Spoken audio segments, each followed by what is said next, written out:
カーディKaizokuのビデオ見えちゃった？なんでわかるんだ？この毒が大好物。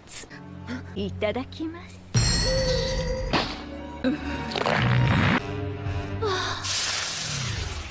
Kaardi Kaizoku. This video is sponsored by Nen Garden. Their latest spring collection just dropped, featuring 3 new designs. My favorite one being the whole cake design. Look at all the details. To celebrate, they're running a spring sale. Buy one and get any classic mat 40% off with code SPRINGSALE. Plus, Nen10 automatically saves you 10% at checkout. And you can stack this with my code Kaizoku for an additional 5% off on top of that. This video is sponsored by gumgum.gg. Discover Western OP10 lists and Eastern OP11 lists on gumgum.gg. Updated daily. Be the first to see decks for new leaders as they emerge. With over 1,000 deck lists per set, gumgum.gg has all the top strategies as soon as they drop. This video is sponsored by Card Market, Europe's largest online marketplace for trading card games. Alright, we're going to be doing our first post-ban list speculative tier list. We can't use Japanese results to base off most of our decisions anymore, so it's going to be uncharted territory. And yeah, I meant to record this video 4 hours earlier. My flight was delayed for 4 hours. Unforeseen circumstances, acts of God. So yeah, I am recording this at 2 a.m. now that I'm finally home. So I have to be a little bit more quiet than I would like to be, but I spent the whole time on the flight sitting there for 4 hours just ruminating on what to talk about in this video. So should still be a pretty insightful video, I hope. Think it would be nice if we placed the leaders that got affected the most by the ban list, and then we'll build the rest of the tier list based off of that, right? That seems like a good thing to do. So yeah, just first leader that catches my eye here is Doflamingo. He lost Jinbei, so he did lose quite a bit of swarming power, right? He can't develop multiple bodies out super early before your opponent can deal with it. Now, where will that put him in the meta though? I honestly think he still might be a top meta deck. Maybe not like the top meta, not BDIF anymore, but still up here in S tier, right? The order in these ranks don't matter. He's somewhere in S. I think losing Jinbei is a hit, but not as big as people are making it out to be. I still think that 2-cost Teach and the 4-cost Bounce Law are immensely strong cards in the deck. I think it'll still do fine without Jinbei. Not as oppressive, of course, right? I think Doflamingo might have to play more of a mid-range kind of game now, right? Mid-range and then value out your opponent by being able to play an extra card from the top of your deck where your opponent has to like play cards out of their hand, right? I think that's where Doflamingo's like sole advantage purely shines there now. Up next, let's see, it's probably a lot of black cards. So Smoker for sure gets hit by losing Ice Age. Still has access to Tashigi. Tashigi still gives -4 cost, right? This Tashigi here. So it's kind of like Ice Age built into a character, then the character can KO too. So it's not the worst thing to lose. And I do think all the black decks are going to have to depend on this Hina, right? This 3-cost 5k Hina. I wouldn't be surprised if the price of this card went up, or it will go up once people see that. Yeah, this is Ice Age with the body, essentially, right? It's a stat efficient body to begin with, and it can be cheated out with the Rebecca, right? This 4-cost Rebecca can cheat out the Hina, so I think that's still a strong combo. I think all the black decks are going to rely on that a lot more heavily now. Now, where does that put Smoker? Do you think Smoker depends more on Ice Age than the other black decks? I think Lucci can access Tempest Kick pretty easily. Kaku and Khalifa also give minus cost for his deck. So yeah, I think Smoker does get hit quite a bit harder. Might even be a rogue deck now, right? If I have to be very critical on the hit to Smoker. He also loses 8-cost Gecko Moria too, by the way, so that's a big loss to his deck as well, right? He can't stall in the end game and bring back like a Borsalino to block an attack and then swing with 9k with the Gecko later. Let's see who else is up next. So I don't think any of these yellow decks ran Raigo, so we'll just keep going. Queen maybe could have, but I don't think I know enough about Queen to say one way or the other. Here, Enel. So Enel lost Kingdom Come, right? This 6-cost event that just kills any character on board. In an Enel deck, he's always at 1 life anyway, so you don't get any of the downsides running Raigo or Kingdom Come. So because of that, Enel, I don't know, because the decks that he counters, he never really needs Kingdom Come anyway. Kingdom Come is the card he needs for the decks that are good against Enel, right? Being like Blackbeard or Shanks and stuff. So it's weird in that regard. His winning matchups are still winning, and his losing matchups are even more losing. So because of that, I don't know. He might be relegated to meta counter in that case, right? I made this new tier. So yeah, he's a deck where you'll play if there's a bunch of aggro in the meta that you need to counter. But if the deck is slow and big decks, then Enel maybe will have a bad time against that kind of metagame. All right, let's see. After Enel, so Yamato does not run. Rona does run Gecko Moria and probably Ice Age too, right? Because it synergizes with their leader ability. So Perona might just be a doo-doo deck now, right? Because she was already kind of borderline or rogue before. Losing 2 big hits to her deck just pushes her into doo-doo, I think. For now, at least, they'll need to print something new for her identity. Leader Gecko Moria also loses both Gecko Moria and Ice Age. Now, if it was just Gecko Moria, I think Gecko Moria might even still be rogue. Like, honestly, surprisingly enough, he's the deck that depends on 8-cost Gecko Moria the least. You get value out of Gecko Moria playing your Absoloms to kill stuff, right? So sometimes you get to play it with the Gecko Moria, but you cannot play Gecko Moria and use your leader ability on the same turn. Meanwhile, yeah, with just an Absalom and like a Hina and Ice Age out, you can KO a lot of things with just that. But yeah, because Ice Age is gone, you lose a lot of potency from your Absalom, right? This guy KOs a 2 cost, Ice Age makes it a 7 cost that you can KO with it. And then since you have like, at this point, what? 7 more Dawn for your turn, because your leader ability only costs 3 Dawn total. You could combo that with, yeah, Ice Age for 1 Dawn and then a bunch of other cost reduction for the turn. You could even play a Perona out to give minus 3k, or 3 cost, I mean, right? You can fit in these kind of janky turns when you don't have to worry about playing an 8-cost Gecko Moria. But since it loses Ice Age, I think that is a very big detriment to the deck as well. Makes Absalom KOing a lot harder. So Gecko Moria might also go down to doo-doo tier now. Okay, let's see. We left off at Gecko Moria, and it goes to Lucci. So honestly, yeah, Lucci also loses Ice Age and Gecko Moria, but I kind of feel like Lucci's still strong. I might put him in A still, right? Because as we mentioned, the cost reduction, he has access to Tempest Kick. He can fill his discard really fast, so he gets access to it, minus 3 costs. It's not as good as minus 5, but you draw a card, right? So you could potentially draw into like a Sudo or something. That adds up to 5. And then yeah, his leader ability gives minus 1 cost too, so that's a little mitigated from having to make up for the cost reduction math. And then he runs Helmeppo already anyway. He was gonna depend heavily more on Hina, as we mentioned earlier. The Rebecca Hina Lucci combo, right? And then this Lucci leader is probably the one that's gonna most likely run this Lucci character, which is still one of the best KO outlets in the game.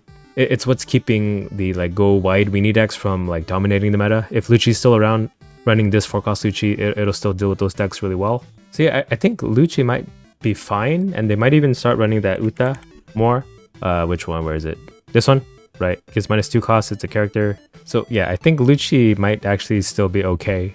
I don't think losing Ice Age and Gecko Moria kills this deck. Neither did losing Annie's Lobby or Great Eruption. Lucci, I don't know. It's just way too good of a black deck, I feel. And if it's any consolation, you don't have to worry about milling your 8-cost Gecko Morias anymore because you just don't have it in your deck. Okay, did Vegapunk run Raigo? I think it does, but I don't think I know enough about Vegapunk to put it somewhere where people won't get mad at me. But maybe I'll do it anyway, just to get you guys going, you know? So, losing Raigo, I don't think it affected Vegapunk too much. He might still be a meta counter, because I know he's good into certain decks, like Doflamingo and stuff like that, or like decks that can't hit too wide. In fact, since Doflamingo can't go as wide as before, Vegapunk has an easier time just perpetually living against him. Would Vegapunk go up to borderline then, since Doflamingo's down? And so is a lot of the other black decks that can just KO his bodies. Yeah, maybe. Okay, this is my most controversial pick so far. Vegapunk in borderline. Okay, who else? Pudding does not run. Kalgar does not run. I'm pretty sure King probably should run Ice Age and Gecko Moria, but he's already doo-doo to begin with, so we'll just leave him in doo-doo. Robin does not run Kingdom Come, so Blackbeard. I think in OP11 they started running Ice Age, but we're talking about OP10, so we're just gonna leave him be for now. Usopp does not run Gecko Moria or Ice Age anyway, so we'll skip that. And that's it for OP10. Okay. Oh wait, starter decks. I don't think I need a hit. Oh yeah, of course. BY Luffy loses the most, right? He's definitely doo-doo now without Egg-cost Gecko Moria, without Ice Age, comboing with the Egghead Luffy's. He's gonna need that whatever support they're gonna put in OP13 for the Three Brothers archetype to come back. But until then, he gets to take a vacation, take a nap, come back in 6 months. And I do believe this is what is affected most by the ban list. So let's build the rest of the list. Oh, I guess he counts too. We'll just put him here. I don't know, he's kind of doo-doo in the moment anyway. But yeah, let's build the rest of the list around what we have here. So if Doflamingo is still top meta, but not as like wide as before, what decks had a losing matchup into Doflamingo that could benefit from that? Well, let's just take at our matchup spreadsheet here. So this is last week 1 billion bounty plus on the ranked sim. Look at Doflamingo. Let's see, he lost to Usopp before, lost to Bonnie before slightly, ever so slightly, lost to Piss Kid, Enel, and BY Luffy. So he lost some bad matchups, right? Lucci too, right? He loses these two bad matchups. This one's completely gone. We're assuming Lucci's still strong, so maybe this one isn't as impactful as we think. And I don't think Ice Age makes too big of a difference on 4-cost bodies. So looking at the rest, at his winning matchups, so he's definitely going to be a little weaker into Blackbeard, into Shanks. But the thing is, these are such high win rates, right? 63, 58, 62, 70 against Zoro, 61 against Purple Luffy. Even if he gets hit and it's down, like, even if it went down 5%, it's still like above 55, except for Shanks, right? That's how insane of an advantage he had over these decks. But if we're talking about who gains the most from Doflamingo going out, it seems like Shanks. Shanks benefits the most here because he's the closest to 50% already. So let's just start off with Shanks. I do think Shanks should be in S tier. He's been in S tier, so the fact that like one of his losing matchups just got a little better means that he stays here solidly now.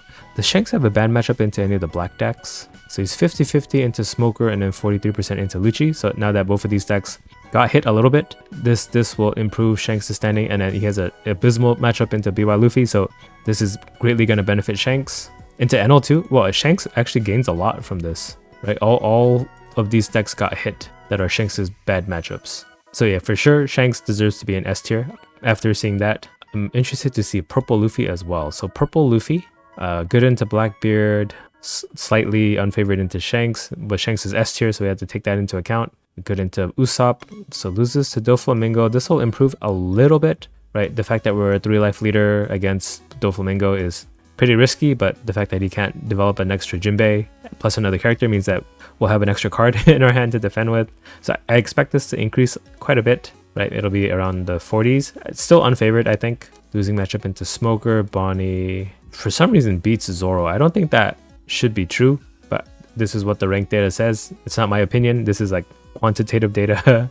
And Turbo loses to Red Purple Luffy, but beats a lot of the other yellows. So he already beats BY Luffy. He gets nothing from BY Luffy, leaving the meta, but does lose to both of the black decks. So he gains there. Yeah, since he gained from Doflamingo, Smoker, and Lucci, losing out in some power, I would have to put Purple Luffy maybe in S tier, right? S tier as long as freaking Red Green Smoker and Bonnie aren't too prevalent, which they might be. We'll see. Once we get to the Red Green Smoker and Bonnie part, we can adjust afterwards. Okay, up next, let's just take a look at Bonnie now. So Bonnie loses to Blackbeard, Shanks, and then good into Usopp, good into Doflamingo. So it loses this positive matchup. Well, it's 50-50 anyway, but just gets more in Bonnie's favor. Loses to Red Green Smoker, and then good into a lot of the aggro. And then loses to Enel, but Enel is going to be nerfed. So that, yeah, it's going to be really good for Bonnie here. And then loses to Black Lucci by a lot. So I think that, I mean, it makes sense that Bonnie would be an S tier too, just based off of that logic, right? It would just get a more positive win rate into Doflamingo. Shanks is still bad, but it's not so bad. It's 3%. But of course, we should look at Blackbeard while we're here. Why didn't I put him on the list yet? So Blackbeard. So yeah, I think if Doflamingo is still S tier and Purple Luffy gets more popular, and he has a bad matchup into Purple Luffy and Doflamingo, and then his winning matchups like Smoker and Lucci because of the on-plays, and BY Luffy, like if all three of these decks get hit, Enel too, he does lose quite a lot of winning matchups into the meta. If these decks don't show up at all anyway, or less showing up, then there's really less reason to run Blackbeard, right? Because he dies to like Zoro, and then kind of 50-50ish into everything else. So honestly, even though a lot of people hype up Blackbeard, he might drop down to meta A tier. Border? No, that's too much. I think if I put it in borderline, people are gonna riot and get mad. All the Blackbeard copers. So I'll leave him in A. My justification makes sense, right? A lot of his good matchups are dropped down, and then if what fills in the void is aggro decks like Luffy, Doflamingo, and then especially Zoro, Blackbeard's gonna not have a good time in the meta. Let's take a look at Zoro then, since we have him up. So yeah, fantastic win rate into Blackbeard, good into Shanks, 50-50 into Usopp, loses to Doflamingo, which is going to be less strong, but still really strong. I think it's not going to be too much of a difference here. Might be in like the 30s instead of 29%. Good into Red Green Smoker, bad into Bonnie because of 8-cost kid, good into, or bad into Purple Luffy, which I still don't think this is right. So I'm going to use my own Zoro experience to supersede the ranked data here. Good into Red Purple Luffy because 3-life leader, but bad into the yellow decks. And then Smoker and Lucci are losing matchups that he'll recover from. So yeah, all of his losing matchups actually get softened a bit, except for Piss Kid. So, So I mean, I really do want to put him in S, but I think that might be too enthusiastic, right? Because if we're considering Lucci still in A, I think I have to put Zoro in A too. Just because, yeah, 4-cost Lucci deals with Zoro's bodies amazingly well. Yeah, that I feel comfortable with that. And then since we went over Red Green Smoker a lot, let's just take a look at him. So loses to Shanks, good into Blackbeard, good into Usopp. Loses to Doflamingo, so this is going to be a benefit for him.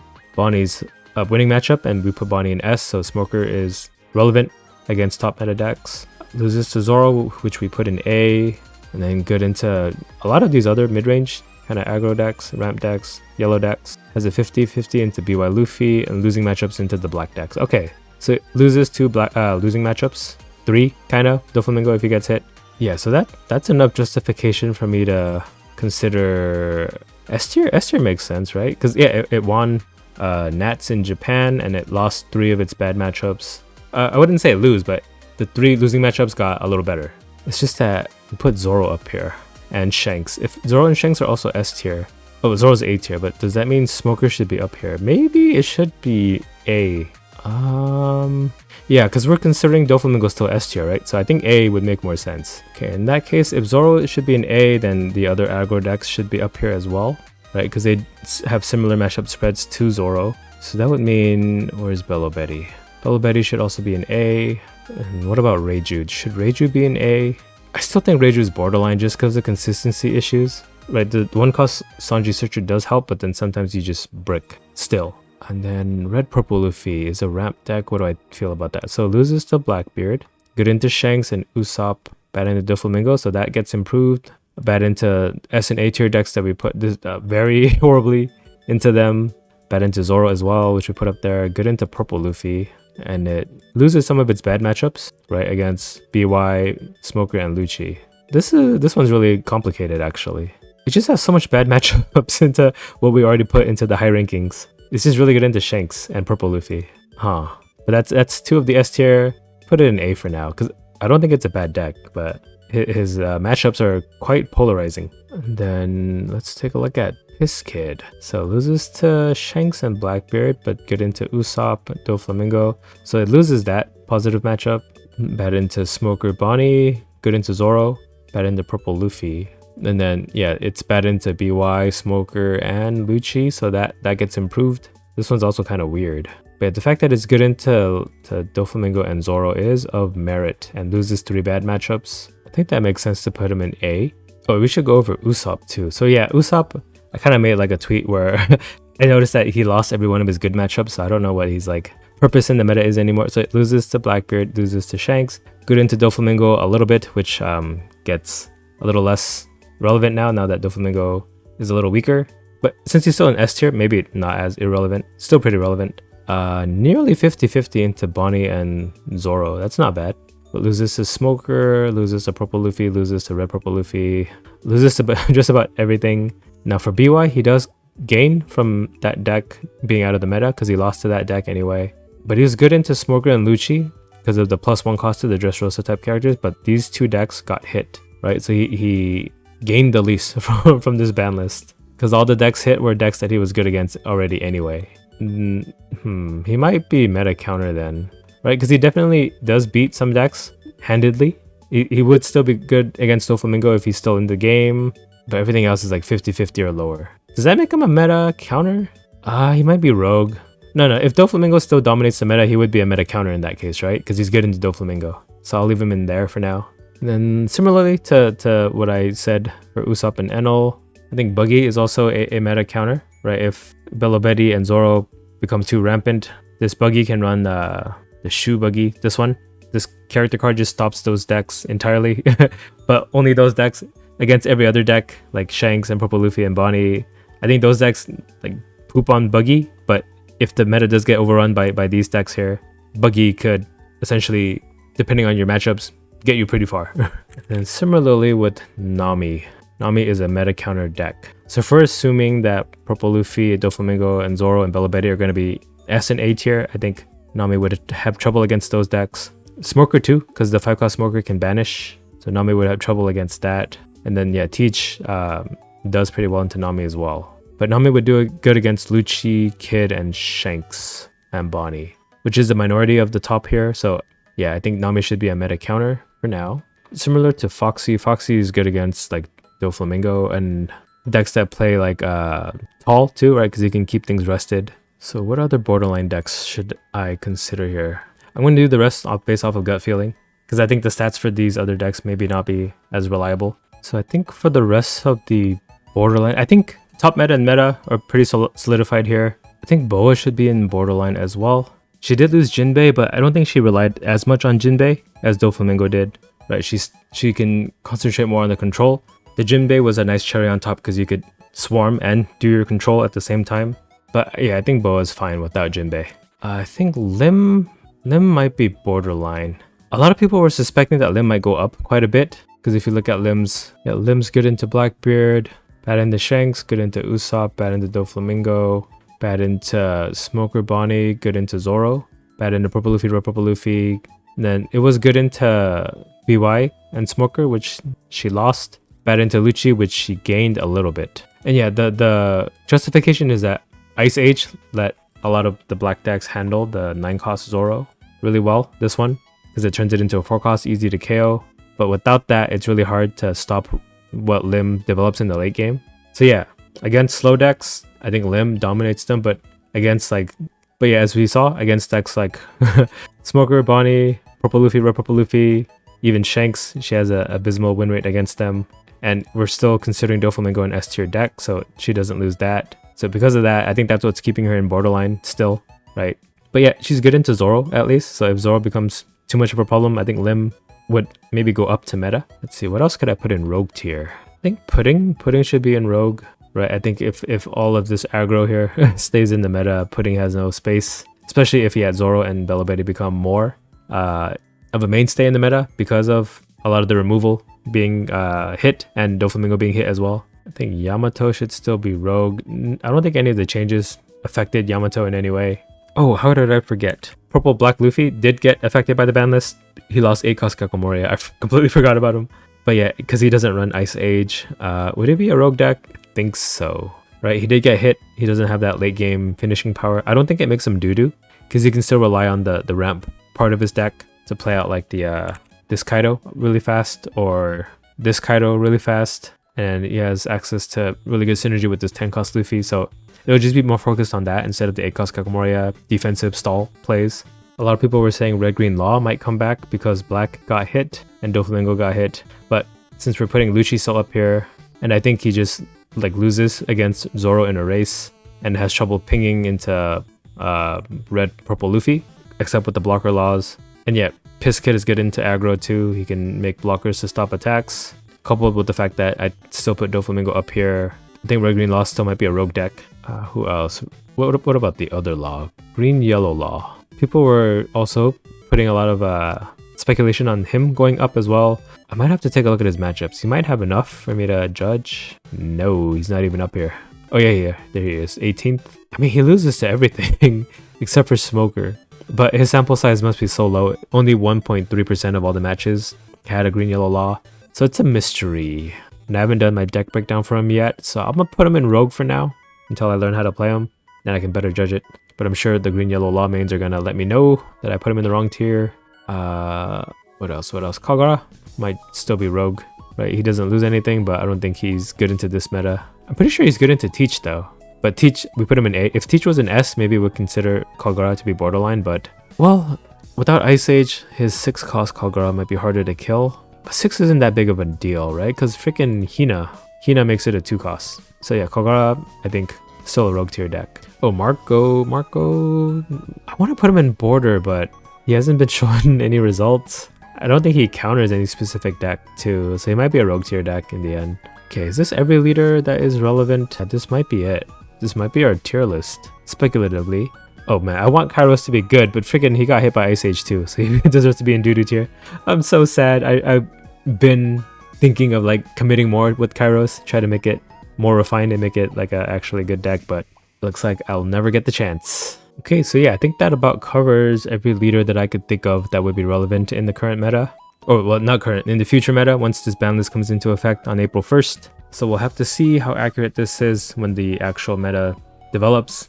I'll be sure to analyze it once ranked data comes in after these post-ban matches start getting recorded. And then we'll take a look at this in the future just to see what the actual meta ends up being.